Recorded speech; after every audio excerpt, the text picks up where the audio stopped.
Hello guys, Jackal24 or Zono4 on YouTube here, and today I'm going to be giving my review of all this brand new stuff. So let's get started with Virgil. So, level 6 Synchro, he's generic, 2500 attack, 1000 defense. You can only control one Virgil, once per turn. Is this once per... Yeah, that is once per turn. For a minute there I thought it wasn't, I was just going, what? It got more broken. You can discard one Burning Abyss card, then target one card your opponent controls, or in their graveyard, shuffle it into the deck. If this card on the field is destroyed by battle or card effects into the graveyard, you can draw one card. You can only use that effect's Virgil once per turn. So, yeah, super good. It's Wing Blast on legs. It's an absurd Wing Blast. That's a monster with 2500. So, let's move on to the next card. Oh yeah, and I will be giving my review on how I think these cards will impact the game at the end of the video. So, Alich, Malebranche of the Burning Abyss. And forgive me if I mess up any of their names. So, level 3, Dark Fiend, 1200 attack, 0 defense. Typical effects, if you don't control a Burning Abyss, pop this. You can special summon if you have no spoiler traps. If this card is sent to the graveyard, target one face-up monster on the field, negate its effects until the end of the turn. Not very good. This is quite possibly the worst of the new Burning Abyss that has come out.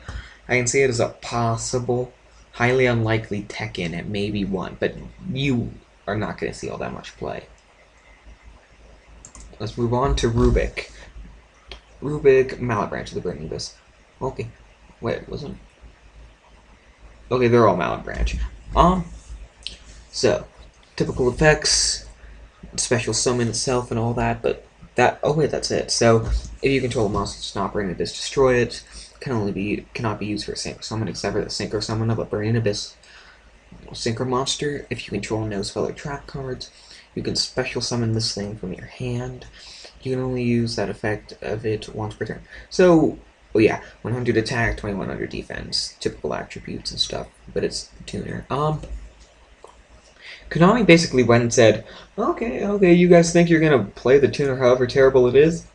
Here you go, play it. Because this card is terrible. If it wasn't the tuner. Since it's a tuner, it'll see play at 1 or 2. But that does limit this thing a tiny bit, but not really, since they can just special summon this from the deck with so much ease. Next card, Caleb, Malebranche of the Burning Abyss. Is that Malebranche? I think it is. We're going to pronounce it that way. So 1400 attack, 0 defense, typical attributes and level. If you control a monster that's not a Burning Abyss monster, destroy this card. You can only use the following effects of Caleb, Malebranche of the Burning Abyss once per turn, and only once that turn. If you control no spell or trap, special summon this from your hand. If this card is sent to the graveyard, you can target one set spell or trap card on the field, return that target to the hand. Not particularly good, but at least it's better than this. So it might see play as a one-of, just maybe, but I'm really not sure. Probably not, in all honesty. And then the new trap card. I was having some trouble finding an image of this one like these, so we have this. It's tiny. So, Fire Lake of the Burning Abyss. Send two face-up Burning Abyss monsters you control to the graveyard to target up to 3 cards on the field. Destroy those targets. My gosh, this is a great card for the deck. It'll probably see play at 2, I imagine, because 3 would get cloggy, and 1 seems like too little. But, I mean, you're not going to have trouble putting this stuff on the field. They all have that handy effect. You don't have spell or trap summon them, but the issue is this thing might be set, but still. It's good for the deck. It'll help them out quite a bit. So, how I think this is going to impact the game. This thing will have no impacts whatsoever. This is the big difference, kind of these two put together.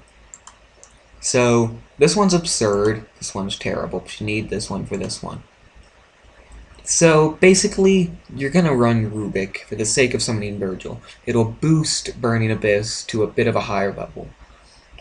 More than a bit, it'll make the deck very good. It may even be able to compete with Quillifort. Oh yeah, for my opinions on that, Burning Abyss as of right now cannot compete with Quillifort. This card is what gives them a fighting chance. But and then they have this thing, very minor impact, just sort of every archetype has those little cards on the side that you touch basic and somewhat this guy. You might see play, but I don't think I would run this thing in all honesty. I would rather run more copies of the Tuner. And then the Fire Lake. Oh my gosh, this thing is an out to just prop. I mean, ordinarily, you play Vanity, so the deck goes, what the heck am I supposed to do? Until they can get an MST or something like that and get around it. But the Fire Lake really helps them deal with issues. And now they have this thing with defense, so they can set this, possibly survive a turn, summon, say, Scar, use that, pop a bunch of stuff on the board. Maybe it's Sir, special summon something. It's the kind of plussing that the deck does. This card, in all honesty, I think we're just going to have to wait and see. In my opinion, it's a boost to the deck. A significant boost. So guys, those are my opinions on the new Burning Abyss cards. And like, comment, subscribe. Could we possibly get 2 likes on this video? We got one on the last one. Well, we got 1 like on the last video that I asked for likes. Oh yeah. I have a friend. He has a very cool website called What the Tech, I believe. And I am going to show his website on my channel a little bit. I will leave a link in the description. So guys, check that out. Like, comment, subscribe, and 2 likes. Can we do it? Bye.